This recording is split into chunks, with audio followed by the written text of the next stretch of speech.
জুলাই সনদের ভিত্তিতে আগামী ফেব্রুয়ারিতে জাতীয় নির্বাচন অনুষ্ঠান সহ কয়েকটি অভিন্ন দাবিতে মাঠে নামছে জামায়াতে ইসলামী সহ বেশ কয়েকটি রাজনৈতিক দল। জামায়াতের নেতৃত্বে এই আন্দোলনে এনসিপির থাকার কথা থাকলেও শেষ পর্যন্ত সরে এসেছে তারা। আগামী 18 সেপ্টেম্বর থেকে ধর্মভিত্তিক দলগুলো প্রাথমিকভাবে 3 দিনের বিক্ষোভ কর্মসূচি পালন করবে। এরপর আসবে নতুন কর্মসূচি। শেষ পর্যন্ত যুগপৎ আন্দোলনে কেন নেই এনসিপি, এমন প্রশ্ন এখন রাজনৈতিক মহলে বেশ গুরুত্বপূর্ণ আলোচনা হয়ে উঠেছে। যুগপৎ আন্দোলন নয়, বরং নিজেদের কর্মসূচির দিকেই নজর দেওয়া হচ্ছে বলে জানিয়েছেন এনসিপির নেতারা। আমরা এখন এই মুহূর্তে ঐক্যমত্য কমিশনের যে জুলাই সনদ বাস্তবায়নের যে পদ্ধতি, এটা নিয়ে খুব সিরিয়াসলি কাজ করছি। এর বাইরে আমাদের অন্য কোনো যুগপৎ আন্দোলনে এই মুহূর্তে যোগ দেওয়ার কোনো পরিকল্পনা নাই। আমরা সাংগঠনিক ঐক্যমত্য কমিশনের বাইরে আমাদের নিজস্ব সাংগঠনিক কার্যক্রম এবং গণপরিষদের দাবিতে যে উত্থান বৈঠক সহ অন্যান্য যে আমাদের কার্যক্রমগুলো চলছে সেগুলো চলবে। কিন্তু এই মুহূর্তে কারোর সাথে আমরা যুগপৎ কোনো কর্মসূচি বা আন্দোলনে যাচ্ছি না। যেটা কানাঘুষা আপনি বলছেন, ওটা আসলে এক ধরনের কানাঘুষাই, এর কোনো সত্যতা নেই। কয়েকটি রাজনৈতিক দলের অভিন্ন দাবির আন্দোলনকে যুগপৎ বলতে চায় না জামায়াতে ইসলামী। একই সঙ্গে এই আন্দোলনে এনসিপির না থাকার বিষয়েও কথা বলেছেন দলটির সেক্রেটারি জেনারেল। যুগপৎ ঠিক এখনো হয়নি, তবে আমাদের দাবিগুলোর ব্যাপারে আমরা যারা একমত তারা একসাথে কিছু কর্মসূচি দিতে সম্মত হয়েছি। সেই কর্মসূচি কালকে পৃথক পৃথক ভাবে কেউ আগে পরে ঘোষণা করেছে। এটা আমরা পালন করতে, এটাকে আমরা যুগপৎ এই মুহূর্তে বলছি না, তবে কর্মসূচির মিল আছে, আন্দোলনের দৃষ্টিভঙ্গির মিল আছে, একটা ঐক্যমত্য আমাদের মধ্যে প্রতিষ্ঠিত হয়েছে। আমরা একসাথে এক দাবিতেই সামনে চলার সিদ্ধান্ত নিয়েছি। এটাকে অন্যরা কেউ কেউ যুগপৎ বলছে, আমরা অফিসিয়ালি এটাকে এখনো যুগপৎ বলছি না। এই দাবিগুলোর ব্যাপারে তারাও একমত। প্রোগ্রাম হয়তো তারা ভিন্ন ভাবে দিবে, কি আগে দিবে কি পরে দিবে, that is up to them. কিন্তু দাবি, কর্মসূচি, এইসব বিষয়ে ইন্টারনালি আমাদের মধ্যে আলোচনায় তারা একমত হয়েছে। কোনো কোনো পয়েন্টে কিছু ভিন্নমত থাকতে পারে, কিন্তু জুলাই সনদের ভিত্তিতে নির্বাচন দিতে হবে এই দাবিতে আমরা সবাই একমত। এইগুলো হয়েছে। পরে তার মধ্যে একটা দুইটা দলের তো 5-6টা দাবির মধ্যে কোনো একটা পয়েন্টে কেউ একটু ভিন্ন মত থাকতে পারে, এটা তো রাজনীতিতে থাকতেই পারে। নির্বাচন ঘিরে এনসিপির সঙ্গে জামায়াতের জোট হবে কিনা সে বিষয়ে মন্তব্য করেছেন জামায়াতের এই শীর্ষ নেতা। নির্বাচনী জোটের তো কোনো আলোচনাই নাই। কে বলেছে যে এটা নির্বাচনী জোট হয়েছে? আমরা কর্মসূচির কিছু ব্যাপারে একমত হয়েছি যে এই সরকারের কাছে আমরা বলবো জুলাই সনদের ভিত্তিতে এই দাবিগুলো মেনে নির্বাচন এটার ভিত্তিতেই হতে হবে, জুলাই সনদের আইনি ভিত্তি দিতে হবে। এই দাবিতে আমরা একমত হয়েছি। এটাকে বাইরে থেকে দেখে কেউ যদি যুগপৎ বলে, কেউ যদি জোট বলে, সেটা তো তাদের ব্যাপার।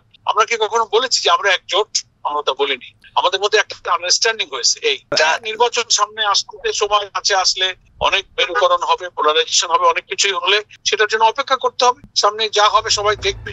জামায়াতের সঙ্গে নির্বাচনী জোট নিয়ে কি ভাবছে এনসিপি, এমন প্রশ্নের উত্তর দিয়েছেন দলটির অন্যতম শীর্ষ নেতা সারোয়ার তুষার। আমরা কারোর সাথে নির্বাচনী জোট করার ব্যাপারে এখনো পর্যন্ত কোনো চূড়ান্ত সিদ্ধান্ত নেই। এটা ইলেকশনের আগে বোঝা যাবে। এই মুহূর্তে আমাদের প্রধান প্রায়োরিটি হচ্ছে যে সাংগঠনিক যে গতিশীলতা এবং সাংগঠনিক যে বিস্তৃতি সেটা, এবং একই সাথে গণপরিষদের নির্বাচনের দাবিতে সারা দেশে মানুষকে এবং আমাদের সংগঠনকে প্রস্তুত করা এবং নিজস্ব সাংগঠনিক কলেবর বৃদ্ধি। কারোর সাথে নির্বাচনী জোট নিয়ে আমরা এখন চিন্তা করছি না। পরবর্তীতে নির্বাচনী জোট হতে পারে যে কারোর সাথে, সেটা তখনকার পরিস্থিতি বলবে, কিন্তু এখন আমরা এই ব্যাপারে কোনো সিদ্ধান্ত নাই। আমাদের নাগরিক পার্টি তো একটা মধ্যমপন্থী গণতান্ত্রিক দল, এবং এখানে বিভিন্ন মতাদর্শের মানুষ, সংগঠক বা নেতৃবৃন্দ আছেন, কিন্তু পার্টি হিসেবে নাগরিক পার্টি মানে একটাই তার ধারা, সেটা হচ্ছে যে তার নিজস্ব যে সাংগঠনিক গতিশীলতা এবং নিজস্ব রাজনীতি, এটা গড়ে তোলার দিকে এখন আমাদের মনোযোগ। জামায়াত ও এনসিপির মধ্যে সংস্কার ও নির্বাচন ইস্যুতে এক ধরনের ঐকমত্য দেখা গিয়েছিল, কিন্তু জামায়াতের সঙ্গে এনসিপির যুগপৎ আন্দোলনে না যাওয়া তাদের মধ্যকার সম্পর্কের টানাপোড়েনের লক্ষণ কিনা, এমন প্রশ্ন ঘুরছে রাজনীতির মাঠে।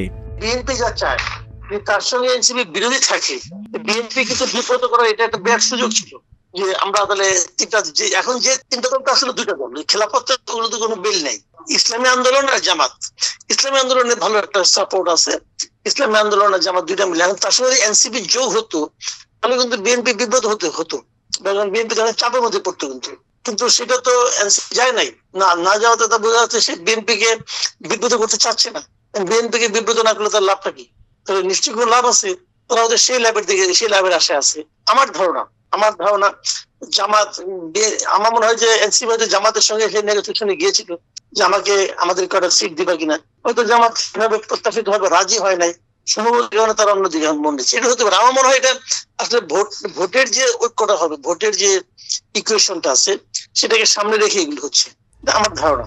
নির্বাচন সামনে রেখে দলগুলোর কর্মসূচি ও অবস্থানই বলে দেবে কার সঙ্গে জোটবদ্ধ হচ্ছে কে, এমনটি মনে করেন এই রাজনৈতিক বিশ্লেষক। ইলেকশন তো 4-5 মাস বাকি আছে, এখন এখানে অনেক দর কষাকষি হবে মাছের বাজারের মতো। তারপর কে কোন দিকে যাবে এটা শেষ দিকে যেতে পাওয়া যাবে। তো দর কষাকষি কিন্তু মানে এটা যে দরদাম শুরু হয়ে গেছে আর কি, এটা মাথায় রাখেন। এই যে দরদামটা হচ্ছে এটা কিন্তু যার যার স্বার্থে, এখানে কিন্তু জনগণের কোনো অবস্থান নাই। জনগণের সে ভালো হবে না হবে কিন্তু এগুলি ভাবতেছে না। আমাদের ভাবনা হলো কিভাবে আমি ক্ষমতার কাছাকাছি যেতে পারবো এরকম আর কি। কিন্তু শেষ পর্যন্ত কি হবে এটা বলা বড় কঠিন, কারণ আবার ওদিকে জাতীয় পার্টিও আছে, এদের তো একটা দাবি আছে জাতীয় পার্টিকে নিষিদ্ধ করতে হবে। জাতীয় পার্টি নিষিদ্ধের দাবির সঙ্গে এনসিপিও আছে, আবার বিএনপি জাতীয় পার্টি নিষিদ্ধ চায় না। বিএনপি মনে করে জাতীয় পার্টি নিষিদ্ধ হয়ে গেলে পুরো জিনিসটা কিন্তু জামাতের লাভ হবে। বিএনপি এখন জামাতকে ভয় পাচ্ছে এবং তারা জামাতের লাভ হয়ে চায় না, যে কারণে বিএনপি জাতীয় পার্টিকে টিকে রাখতে চায়। নিষিদ্ধ করতে হলে গভর্নমেন্টের করতে হবে। গভর্নমেন্টকে এখন বিএনপি কে চটিয়ে যে ওদের কথা শুনে জাতীয় পার্টিকে নিষিদ্ধ করবে, তাহলে কিন্তু আরেক ঝামেলা হবে। এখন এগুলি নিয়ে অনেক ইকুয়েশনের সামনের দিকে হয়তো আমরা দেখতে পারবো। নির্বাচনের সময় যত ঘনিয়ে আসবে ততই দৃশ্যমান হবে রাজনৈতিক মেরুকরণ। তবে নির্বাচনের আগে রাজনীতিতে অনেক গুরুত্বপূর্ণ ঘটনা ঘটবে বলে মনে করছেন অনেকে।